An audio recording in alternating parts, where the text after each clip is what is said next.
Alright, so far what we have done is that if the class interval is given, then how did we find the midpoints? Now supposing we are given the midpoints, okay, and we have to find out the class intervals. That's what we are going to do today, okay.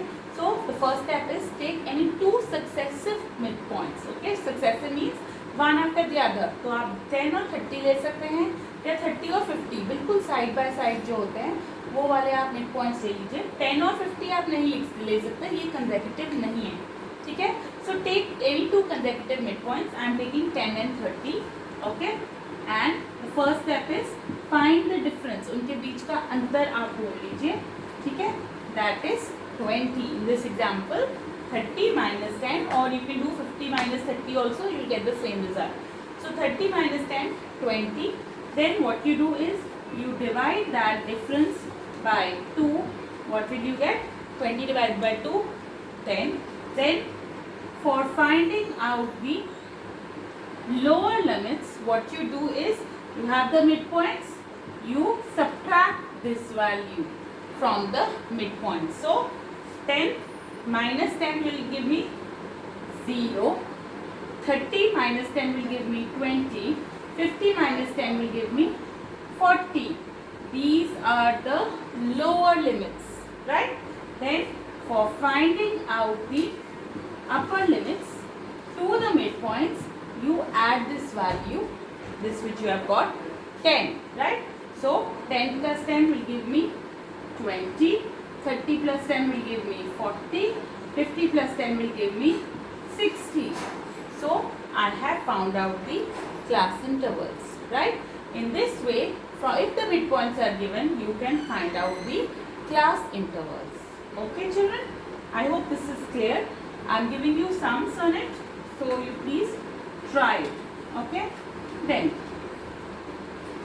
the next thing which we are going to talk about is that of cumulative frequencies. ठीक है? What are cumulative frequencies? Cumulative frequencies are frequencies which we obtain by successively adding up the class frequencies. Then those are called cumulative frequencies. For example, अब ये दो तरीके की हो सकती है cumulative frequency. ये होती है less than और ये होती है more than. ठीक है? Less than is also called the below. Cumulative frequencies below, and more than is also called cumulative frequencies from above. ठीक है? Now when we find out when we form the less than cumulative frequencies, we take the upper limits into the account, whereas when we do the more than cumulative frequencies, we take the lower limit into account. ठीक है? I will show you this with the help of a numerical examples. ये है मेरी class intervals.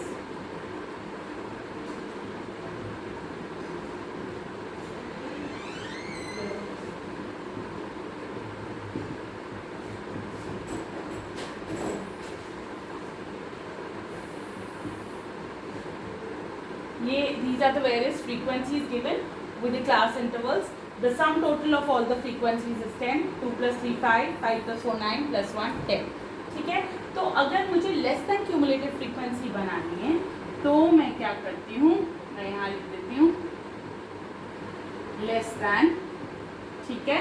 और फिर मैं क्या करूँगी, अपर लिमिट्स लूँगी. इनको, ये लोअर लिमिट्स हैं 0 20 40 60, इनको नहीं देखना है, इनको देखना है. तो मेरी सीरीज कैसे बनेगी, मेरी बनेगी less than 20, less than 40, less than 60, less than 80. ठीक है? सिर्फ मैंने क्या लिए हैं, अपर लिमिट्स इनटू अकाउंट. ठीक है? Now 0 to 20 there are two values. So less than 20, the cumulative frequency is going to be 2. ठीक है? Then लेस दैन 40 कैसे होगा, मैं क्या करूंगी, फ्रीक्वेंसीज को ऐड करूँगी। किसको? लेस देन 40 का मतलब है 2 जो लेस देन 20 थी और 3 जो कि 20 से 40 के बीच में है। सो 2 + 3 will give me 5। Less than 60 will be, ऊपर से ऐड करेंगे 2 + 3 + 4 which is equal to 9, and less than 80 will be 2 + 3 + 4 + 1 which is equal to 10. So this is the less than cumulative frequency. We have added the frequencies starting from the top. पहले की 2 + 3 5, 5 + 4 9 and 9 + 1 10. और अगर आपने देखना है कि आपका answer सही है कि नहीं, तो ये जो लास्ट वैल्यू है और ये सम टोटल ऑफ फ्रीक्वेंसीज ये क्या होगा? सेम होगा। आपको ये याद रखना है, जब आप लेस देन क्यूमुलेटिव फ्रीक्वेंसी बनाते हो तो आप अपर लिमिट्स लेते हो, ना कि लोअर लिमिट्स। समझ में आ गई? लेस देन 0 होएगा ही नहीं क्योंकि 0 से तो स्टार्ट है। ठीक है, तो इसी तरीके से मैंने लेस देन क्यूमुलेटिव फ्रीक्वेंसीज बना ली है। ठीक है, अब मैं मोर देन भी निकाल सकती हूँ। आइए देखिए वो कैसे करते हैं। सेम एग्जाम्पल ले रही हूँ। अब मैं क्या बना रही हूँ? मोर देन सीरीज बना रही हूँ। ठीक है, more than is as I told you is made by taking the lower limits into account. तो ये लोअर लिमिट्स हैं 0 20 40 60। तो मैं कैसे लिखूंगी? More than 0, more than 20, more than 40, more than 60. Okay, अब मैं फिर से ऐड करूंगी, पर अब ऊपर से ऐड नहीं करूंगी, नीचे से।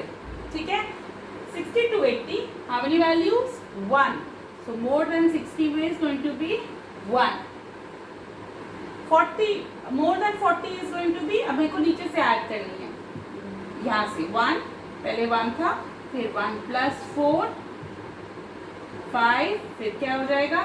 1 + 4 + 3, कितना हो गया? 8।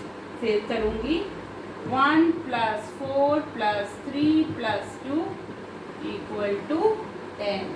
तो जब मैंने मोर देन सीरीज निकाली तो मैंने ऐड तो किया फ्रीक्वेंसी को, पर लो से, नीचे से किया।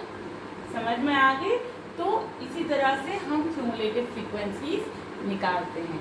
This is very very important.